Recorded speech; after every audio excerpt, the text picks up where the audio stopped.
It's that age-old question. Which is better, Intel or AMD?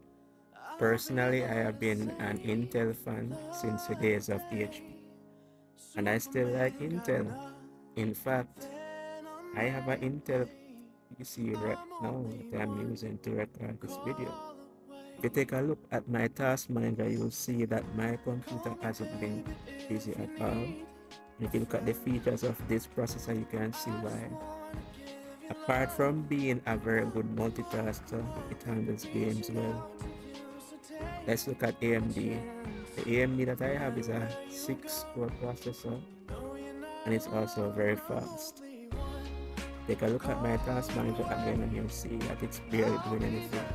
The only difference I notice between both systems is that the boot up time is a bit slower for the Intel as compared to the AMD. What are your thoughts? How has your experience been with this? Let me know in the comments.